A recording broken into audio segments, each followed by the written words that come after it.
ചാവക്കാട് നഗരസഭ 26-ാം വാർഡിന്റെ ചരിത്രം തിരുത്തി UDF. നഗരസഭാ രൂപീകരണത്തിന് മുൻപും ശേഷവും ലഭിക്കാത്ത വാർഡ് പിടിച്ചെടുത്തതോടെ ഐക്യജനാധിപത്യ മുന്നണിയുടെ ശ്രദ്ധേയമായ വിജയമായി ഇത് മാറുകയാണ്. നഗരസഭ 26-ാം വാർഡ് പുളിച്ചിറക്കെട്ട് ഈസ്റ്റാണ് മുൻ യൂത്ത് കോൺഗ്രസ് നിയോജകമണ്ഡലം ജനറൽ സെക്രട്ടറി TS സനൂപിലൂടെ UDF തിരിച്ചുപിടിച്ചത്.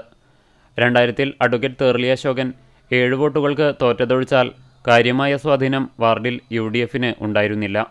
പ്രവർത്തന മേഖല മാറ്റി തിരിച്ച് ഇന്ന് 2025 ഞാൻ മത്സരിക്കുന്ന ഈ സമയവേളയിൽ വിജയത്തിലേക്ക് ഇരു കൈകളും നീട്ടി എന്നെ കൊണ്ടുവന്നത് പുന്നലത്ത് ഷൗക്കത്ത് അലിയുടെ നേതൃത്വത്തിലുള്ള ഈ കോൺഗ്രസ് കമ്മിറ്റി.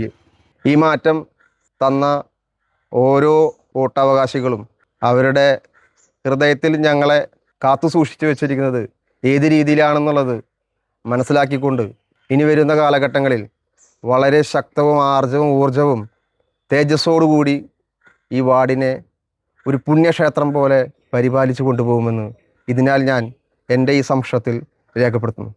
പിന്നീട് 2015-ൽ 27-ാം വാർഡിൽ നിന്ന് 26-ലെത്തിയ INTUC മണ്ഡലം പ്രസിഡന്റ് PT ഷൗക്കത്ത് അലിയുടെ നേതൃത്വത്തിൽ വാർഡിൽ സജീവ പ്രവർത്തനം ആരംഭിക്കുകയായിരുന്നു. 2015-ലെ തിരഞ്ഞെടുപ്പിൽ ഷൗക്കത്ത് മത്സരിച്ചെങ്കിലും 107 വോട്ടിൻ്റെ ഭൂരിപക്ഷത്തിൽ പരാജയപ്പെട്ടു.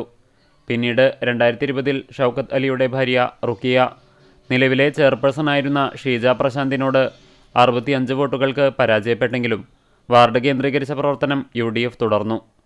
LDFൻ്റെ രാവണൻ കോട്ടയിൽ ത്രിവർണ്ണ കൊടി പാറിക്കണമെന്ന് മനസ്സിലുറപ്പിച്ച് നടത്തിയ നിരന്തരമായ പ്രവർത്തനങ്ങളാണ് ഒടുവിൽ ലക്ഷ്യപ്രാപ്തിയിലേക്ക് എത്തിയതെന്ന് ഷൗക്കത്ത് അലി പറഞ്ഞു. പരാജയപ്പെട്ടെ പിന്നെ അവിടുന്ന് എൻ്റെ പ്രവർത്തനം സ്കൂൾ സീസണായ വിദ്യാഭ്യാസ കുട്ടികൾക്ക് അവാർഡ് കൊടുക്കുക, പിന്നെ പ്രായം ആദരിക്കുന്ന പരിപാടി, അങ്ങനെയൊക്കെ മുന്നോട്ട് ഇങ്ങനെ പ്രവർത്തനം പോയിരുന്നത്. അത് 2020-ൽ വീണ്ടും ഒരു മത്സരം വന്നപ്പോൾ എൻ്റെ വൈഫാണ് മത്സരിച്ച് 65 വോട്ട് പരാജയപ്പെട്ട്. ആ 2 തോൽവിയും എനിക്ക് ഒരു തളർച്ച പറ്റിയില്ല. ഞാൻ നല്ല പ്രവർത്തനം ഊർജിതമായി നമ്മളെ വാർഡിലെ പ്രവർത്തകരെ. ഈ തിരഞ്ഞെടുപ്പിൽ LDFലെ സ്വപ്ന ബാബുവിനെയാണ് TS സനൂപ് പരാജയപ്പെടുത്തിയത്.